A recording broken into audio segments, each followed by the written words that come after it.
करता था जो मुश्किल से एक औलाद अपने माँ बाप के लिए करता है, लेकिन इतना कुछ करके भी लोग हमारे खिलाफ बोल रहे हैं।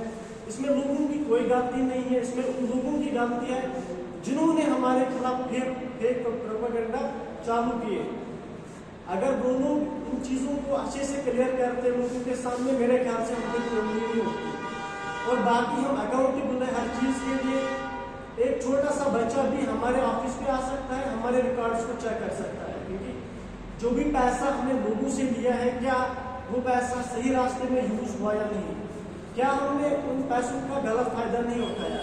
इसके लिए लीगल अथॉरिटीज बैठी है, जो भी लोग इन चीज़ों के लिए अथॉराइज्ड है वो करेंगे इसके लिए कार्रवाई।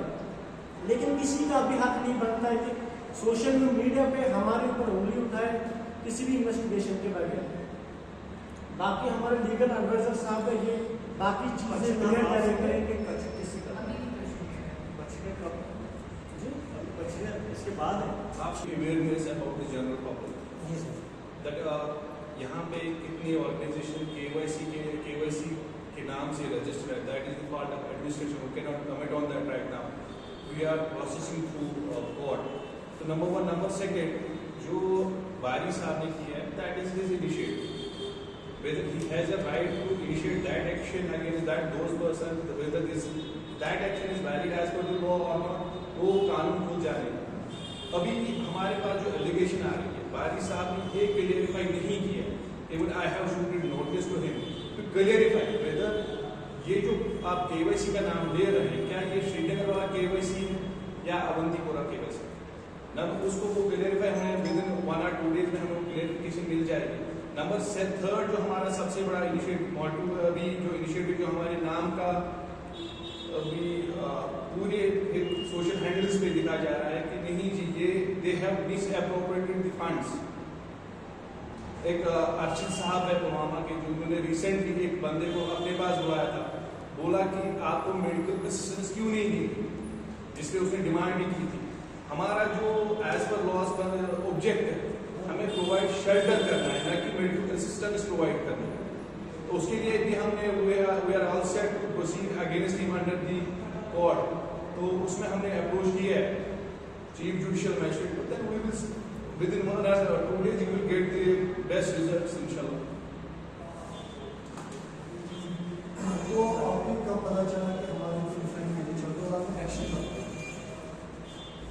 तो जो ही सोशल मीडिया पे ये चीज़ें सामने आई, तो उसके बाद दूसरे दिन ही हमने एक्शन लेना स्टार्ट। ये तो रन पिछले 4-5 महीने से आप तब से इतनी देर क्यों लगा इस एक्शन में? लेकिन हमारे सामने ऐसी कोई बात नहीं आई। जो वो दूसरा केवाईसी है, कुछ टाइम तक हमारे साथ वो काम करता था, लेकिन मेरे ख्याल से सितंबर या अक्टूबर महीने में ही हमने इसको अलग किया। कुछ डिस्प्यूट्स में हमारे टीम मेंबर्स और उनके दरमियान उनकी कुछ गलतियाँ सामने आई, जिसकी वजह से हमने उनको अपने इदारे से अलग किया। हम नहीं चाहते थे कि हमारे इदारे में कोई ऐसा चीज़ हो जिसकी वजह से हम आगे डिफेम हो जाएंगे। सर आप तो आपने काफी सारे ऐसे वीडियोस डाले हुए हैं जहाँ पे मेंटली अनसाउंड पेशेंट्स भी होते हैं, यू क्लीन देम और उसके बाद आप उनको ले जाते हैं, कहाँ रखते हैं, शेल्टर में क्या प्रोवाइड करते हैं। क्या हमारी एडमिनिस्ट्रेशन इतनी वीक है कि हमारे साइकियाट्रिक हॉस्पिटल्स में उनका इलाज नहीं हो पाता है और आप उनका ख्याल रखते हैं? अगर वो इंसान मेंटली इल है तो क्या उसे एक हॉस्पिटल में होना चाहिए या आपके कमरे में होना चाहिए? अगर उस इनमेट ने अंदर कोई ऐसी हरकत की, क्या वो पागल है या उसे वहाँ ले जाने वाले लोग? देखिए, सबसे पहले मैं आपको ये बताऊंगा कि कश्मीर की हिस्ट्री में किसी ने ऐसे लोगों के बारे में नहीं सोचा। हम सोचने की अगर बात नहीं कर रहे हैं, हम बात साइंस की बात कर रहे हैं। हिस्ट्री की बात वो भी ओल्ड एज एडमिनिस्ट्रेशन की बात है कि एडमिनिस्ट्रेशन अगर ओल्ड होम एज जो है वो उन पर लोग जो है करोड़ों में पैसा खर्च करती है, वो सिर्फ दिखाने के लिए है। क्या अगर आप एक मेंटली अनसाउंड बंदे को यहाँ से ले जाकर उसको अवंतीपुरा में रखते हो अपने शेल्टर में, क्या उसको वहाँ उस कमरे में रखने की जरूरत है या उस हॉस्पिटल में जहाँ पर उसका प्रॉपर इलाज?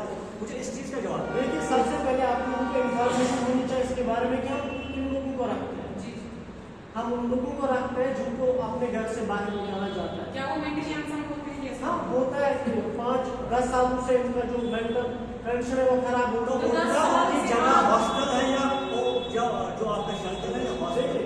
सबसे पहले ये जरूरी है कि अगर कोई इंसान रास्ते पे भूखा सो रहा है, कोई इस पे ध्यान नहीं दे रहा है, वो अलग बिना सवाल है, शर्त वो के तो बगैर अलग सो सवाल रहा है। है। सर मेरा सवाल अलग है। मेरा सवाल ये है कि अगर कोई जहनी परेशान है, बीमार है, उसको आपकी शेल्टर की जरूरत है या हॉस्पिटल की जरूरत है? हाँ आपने या कहा ना? एक सेकंड, आपने कहा हॉस्पिटल पहले खाने की जरूरत है। सबसे पहले फूड एंड शेल्टर की मैं जरूरत आपकी है। बात से इत्तेफाक रखती हूँ, पर उसमें भी एक सवाल निकल के सामने आता है कि आपने उसे एक दिन तक खाना दे दिया, आपने उसको नहला दिया, कि अगले दिन आप उसको रख कर बस ले जाते हैं। हाँ, हम ले जा रहे हैं। अगर कोई इंसान वायलेंट होता है, नॉट किसी वायलेंट, अगर वो स्किल लेके आप उसे ले जा रहे हैं। हम प्रॉपर मेडिकेशन कर रहे हैं। आप आ सकते हैं हमारे ऑफिस पे, देख सकते हैं कि are you eligible to proper medicate him? Medicate बिल्कुल। हम करते हैं, अपने एंड से करते हैं। सबसे पहले बेसिक मेडिकेशन की जरूरत होती है इंसान को। टाइम लगता है रिकवर होने में। हम एक ही टाइम पे इतना कुछ नहीं करेंगे, धीरे धीरे हम ये चीजें करने की कोशिश करते हैं। काफी कम टाइम में ये शानदार हमने किया कश्मीर में, और काफी कम टाइम हुआ इसको। मेरे ख्याल से इतने रिजल्ट सामने नहीं होने तो चाहिए। सर एक मेरा सवाल आपसे है कि अगर इतने ओल्ड एज होम यहाँ पर सरकार के द्वारा या एडमिनिस्ट्रेशन यहाँ पर जो करोड़ रुपए पैसा खर्चा है, ठीक है, तो आप कहाँ पर रजिस्टर है, किस एंगल से आप अपने आप को रजिस्टर्ड बोल रहे हैं? क्योंकि आपने खुद कहा कि 4-5 लोग ऐसे भी हैं केवाईसी जो मेरे नाम से जो है पैसा हड़पते हैं, ठीक है, तो आप खुद को कहाँ पर रजिस्टर करके रखते हैं और कहाँ पर आपके बिल्कुल, जब हमने इस इनिशिएटिव को स्टार्ट किया था उस टाइम हमारे पास कोई रजिस्ट्रेशन नहीं थी। हम उन लोगों की ग्रूमिंग करते थे जो रोड साइड पर पड़े हुए होते थे। बाकी हमारे कोई ऑब्जेक्ट नहीं था। उनका जो हेल्थ हाइजीन है वो हम मेंटेन करने की कोशिश करते थे, ताकि जो बाकी लोग हैं वो उनकी वजह से इफेक्ट ना हो जाए। लेकिन लोगों की डिमांड पे हमने फिर शेल्टर होम खोला, उसके लिए हमने रजिस्ट्रेशन की है। एक इदारा हमने बनाया, ट्रस्ट बनाया। रजिस्ट्रेशन हमें सब रजिस्ट्रार के अंदर रजिस्ट्रेशन है और मिनिस्ट्री ऑफ कॉर्पोरेट अफेयर्स के अंदर है। सबसे पहले हमने एक इदारे को बनाने की कोशिश की, क्योंकि ऐसे इंडिविजुअल लेवल पर हम इतना कुछ नहीं कर सकते थे। इसके लिए फंड्स की जरूरत थी, इसके लिए बाकी चीज़ों की जरूरत थी। तो हमने लोगों से रिक्वेस्ट की, लोगों ने ही हमें सपोर्ट किया। जिस मुकाम पर हमें लोगों ने ही यहाँ पे पहुँचाया हमें।